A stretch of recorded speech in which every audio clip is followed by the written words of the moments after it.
দেখো কি করছে,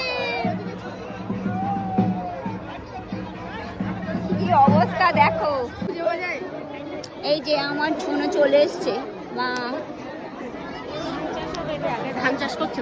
এই ধান চাষ দেখো, এগুলো ধান চাষ করছে এখানে, দেখে নাও নাঙল দিতেছে।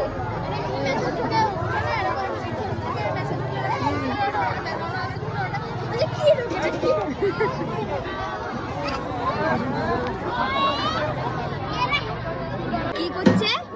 ধান দিচ্ছে, মানে চারা হবে। এই যে ধান ছড়াচ্ছে।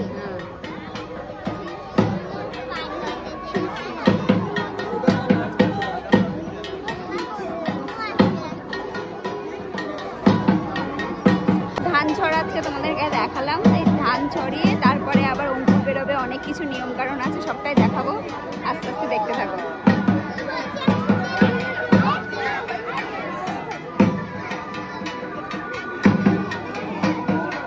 তোমাদেরকে দেখাতে ভুলে গেছিলাম যে এখন দেখো এই যে ধান কাটছে, ধান বড় হয়ে গেছে, ধান হয়ে গেছে, এবার কাটছে।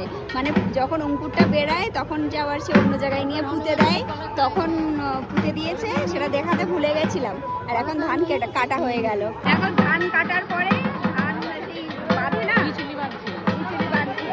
ধান বাঁধছে, ধান কেটে রেখে দিয়েছিল জমিতে, এইবার ওটাকে মানে গিফট দিয়ে ধানের গাদা করবে। ধান ওটা মানে বা ধান ঝাড়া হচ্ছে। এইগুলো তারাই বুঝতে পারবে, যাদের চাষি এলাকায় বাড়ি, যারা চাষবাস করে তারাই বুঝতে পারবে যে ধান ঝাড়া হচ্ছে।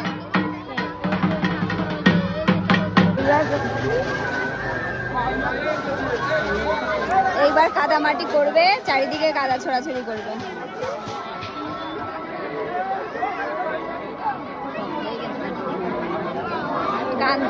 কাটতে পারছে না দেখো।